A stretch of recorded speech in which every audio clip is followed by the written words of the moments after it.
Hello students, sound चॅप्टरमध्ये आपण लाप्लासेस formula बघितला आणि त्या लाप्लासेस फॉर्म्युल्यावरून आपल्याला 3 प्रश्नांचा अभ्यास करायचा आहे. त्यातला हा पहिला प्रश्न आहे पहा, effect of pressure on velocity of sound in air. ह्याच्यावरती प्रश्न असतो, explain the effect of pressure on velocity of sound in air. त्यानंतर हा दुसरा प्रश्न आहे, explain the effect of temperature on the speed of sound in air.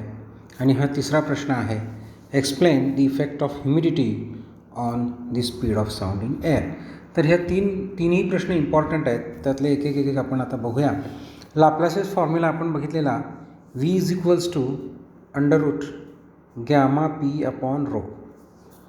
तर तो जो फॉर्म्युला आपण पाहिला, त्या फॉर्म्युल्यामध्ये आपण त्याचा वापर करून आपण प्रेशरचा परिणाम काय होतो साऊंडच्या स्पीडवर हे या ठिकाणी आपल्याला बघायचं आहे. म्हणजे प्रेशर जर वाढला तर साऊंडचा स्पीड वाढतो का कमी होतो, किंवा प्रेशर कमी झाला तर साऊंडचा स्पीड कमी होतो का वाढतो, काय नेमकं होतं, ह्या सगळ्या गोष्टींचा या ठिकाणी आपण आता अभ्यास बघणार आहोत. तर इथं फक्त एकच स्टेप आपल्याला बघायची आहे. पहा, हा जो फॉर्म्युला आहे लाप्लासेस फॉर्म्युला, ह्याच्यामध्ये rho is equals to mass upon volume असं समजा आपण घेतलं, तर मग हा फॉर्म्युला काय होईल पहा, V is equals to under root gamma P divided by mass upon volume. व्हॉल्यूमवर घेतो मी. पहा, इथं एक गोष्ट लक्षात घ्यायची आपण, कुठली, की हा जो V आहे, हा V व्हॉल्यूमचा V आहे आणि हा V स्पीड किंवा व्हेलॉसिटी त्याचा V आहे. हे या ठिकाणी आपल्याला लक्षात घ्यायचं.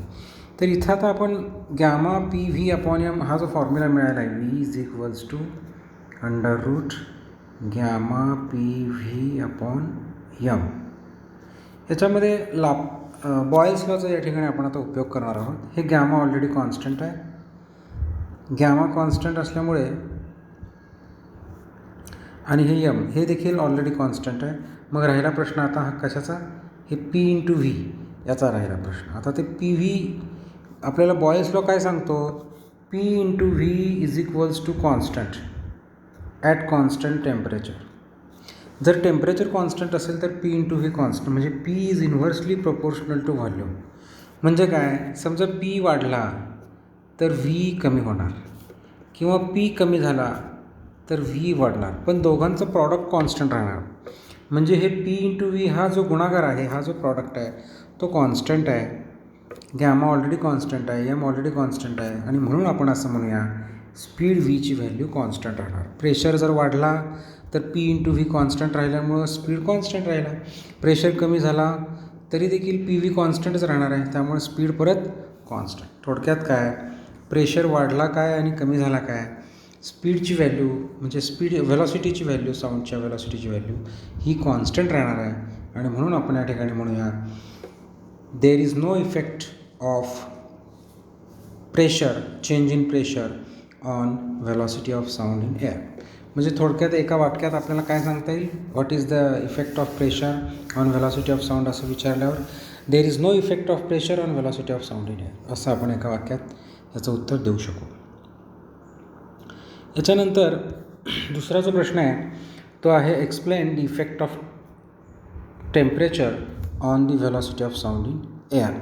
तर या प्रश्नाचं उत्तर बघण्यासाठी परत आपल्याला काय करायचं आहे, तो बॉयल्स लॉ लाप्लासेस फॉर्म्युला परत एकदा घ्यायचा आहे. V is equals to under root gamma P upon rho, आणि इथं परत मगासारखं रोच्या जागी mass upon volume, gamma P upon rho म्हणजे मास अपॉन व्हॉल्यूम, हे सगळं अंडररूटमध्ये. आता इथं काय करूया आपण, पी इंटू व्ही म्हणजे आयडियल गॅस इक्वेशन याचा आपण या ठिकाणी आपण उपयोग करूया. P V is equals to N R T. This is the ideal gas equation for N moles of a gas. मग एनची व्हॅल्यू 1 घेतली म्हणजे 1 मोल जर घेतला आपण तर P V is equal to R T. हे तुम्हाला सगळ्यांना माहिती आहे. मग आपण आता व्हीची व्हॅल्यू काय येते पहा, व्ही इज इक्वल्स टू म्हणजे speed V is equals to under root gamma P व्हीच्या जागी घ्यायचं R T divided by M. Okay, आता हा जो फॉर्म्युला मिळाला आपल्याला याच्यावरून एक गोष्ट लक्षात येते की V is directly proportional to square root of T. कसं काय बरं? कारण गॅमा कॉन्स्टंट आहे, आर कॉन्स्टंट आहे, आर म्हणजे युनिव्हर्सल गॅस कॉन्स्टंट. हे यम मास मोलर मास तेही कॉन्स्टंट, म्हणजे सगळ्याच गोष्टी कॉन्स्टंट आहेत आणि टी फक्त सोडून. त्यामुळे आपण असं म्हणूया V speed of sound in air is directly proportional to square root of absolute temperature. आता हे ॲब्सोल्यूट टेम्परेचर टी जे आहे ते जर वाढलं तर स्पीड वाढेल की कमी होईल? नक्कीच वाढणार, कारण डायरेक्टली प्रोपोर्शनल आहे. जर टेम्परेचर वाढलं तर स्पीड वाढणार आणि जर टेम्परेचर कमी झालं तर स्पीड कमी होणार, कारण डायरेक्टली प्रोपोर्शनल आहे म्हणून. तर अशा प्रकारे आपण आता काय सांगूया, if the temperature is increased the speed of sound in air increases. If the temperature decreases the speed of sound in air decreases. असा हा प्रश्न, याचं उत्तर आपण याप्रमाणे लिहिता येतं. पहा आता तिसरा प्रश्न, explain the effect of humidity on the speed of sound in air. परत तोच formula gamma is equals V is equals to under root gamma P upon rho. तर या फॉर्म्युल्यामध्ये एक गोष्ट आपल्याला लक्षात कुठली येते की व्ही आणि रो म्हणजे डेन्सिटी, त्या माध्यमाची घनता कशावर डिपेंड आहे? व्हेलॉसिटी कशावर डिपेंड आहे?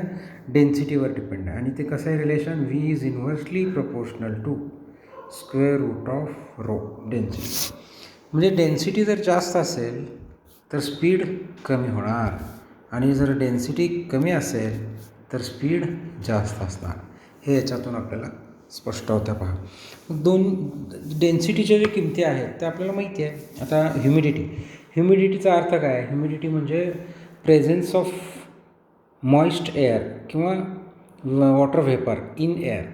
बाष्पाचं प्रमाण हवेमधलं जे असतं त्याला आपण आर्द्रता म्हणजे ह्युमिडिटी असं म्हणतो.